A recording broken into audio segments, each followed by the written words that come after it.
কোটা আন্দোলনে পুলিশের গুলিতে নিহত আবু সাঈদের হত্যাকাণ্ডের ঘটনায় সাবেক আইজিপি, রংপুর রেঞ্জের সাবেক ডিআইজি আব্দুল বাতেন, সাবেক পুলিশ কমিশনার মনিরুজ্জামান সহ ৭ পুলিশ কর্মকর্তা, বিশ্ববিদ্যালয়ের শিক্ষক, কর্মকর্তা, ছাত্রলীগ নেতাসহ ১৭ জনের নাম উল্লেখসহ আরও অজ্ঞাত ৩০ থেকে ৩৫ জনকে আসামি করে মামলা হয়েছে।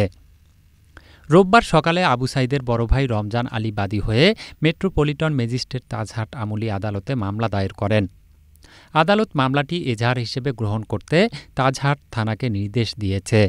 আমার চাওয়া এই মামলা অতি দ্রুত তদন্তের মাধ্যমে খুনিদের আমি ফাঁসি চাই। আজকে আবু সাঈদ হত্যা মামলার যে বাদী, তার পরিবারের পক্ষ থেকে শহীদ আবু সাঈদের যে বড় ভাই রমজান আলী বাদী হয়ে এই মামলাটা রুজু করেছেন। এখানে ১৭ জন আসামিকে আসামি করে মামলাটা রুজু হয়েছে। মেট্রোপলিটন ম্যাজিস্ট্রেট আদালত, এটা তাজহাট আমলি আদালতে মামলাটা রুজু করা হয়েছে, দায়ের হয়েছে এবং এই মামলার বাদীর কাছ থেকে জবানবন্দি নেওয়ার পর বিজ্ঞ আদালত এই মামলাটাকে চিট ফর এফআইআর কিংবা এজাহার হিসাবে নেওয়ার নির্দেশ দিয়েছেন। এখানে উল্লেখযোগ্য আসামি হলো ১৫ ফিট দূরত্ব থেকে আবু সাঈদকে যে গুলি চালিয়েছে যে আমির হামজা এসআই এবং সুজন চন্দ্র দাস কনস্টেবল এবং তার সাথে যারা তাদেরকে প্ররোচিত করেছে, তাদেরকে নির্দেশ দিয়েছে যে পুলিশ কর্মকর্তারা এবং বিশ্ববিদ্যালয়ের শিক্ষক কর্মকর্তারা যারা নির্দেশ দিয়েছিলেন, তারা এই মামলার প্রধানত আসামি। এদিকে গত ১৯ জুলাই কোটা আন্দোলনে পুলিশের গুলিতে নিহত শিক্ষার্থী আবদুল্লাহ আল তাহেরের মৃত্যুর ঘটনায় সাবেক প্রধানমন্ত্রী শেখ হাসিনা, সাবেক মন্ত্রী ওবায়দুল কাদের সহ সাবেক অন্যান্য মন্ত্রী, পুলিশ কর্মকর্তা, আওয়ামী লীগ নেতাকে আসামি করে ৪০ জনের বিরুদ্ধে মামলা হয়েছে। বৈষম্য বিরোধী ছাত্রদের একটা মিছিল প্রেস ক্লাব থেকে ওই পৌর মার্কেটের দিকে আসছিল। তো রামমোহন ক্লাবের সামনে যখন তারা আসে তখন এখানকার যারা পুলিশের ঊর্ধ্বতন কর্তৃপক্ষ তাদের নির্দেশে পুলিশরা গুলি চালায়।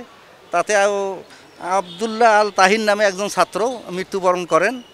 ওই ঘটনাকে কেন্দ্র করে তার পিতা মোহাম্মদ আব্দুর রহমান আজকে মাননীয় কোতোয়ালি কগনিজেন্ট জুডিশিয়াল ম্যাজিস্ট্রেট আদালতে একটা হত্যা মামলা আনয়ন করেছেন। তার ধারা হলো ৩০২, ২০১, ৩৪ ও ১১৪ ধারা।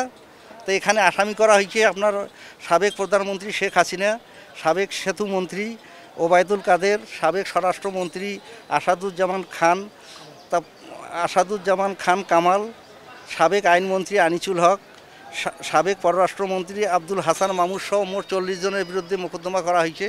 তো এনাদের আসামি করা হয়েছে এই জন্যই যে তারা যারা বৈষম্য বিরোধী আন্দোলনে যে ছাত্র জড়িত ছিল তাদের প্ররোচনা এবং উস্কানিতে এখানকার যারা পুলিশ অফিসার তারা এই হত্যাকাণ্ডটা ঘটাইছে।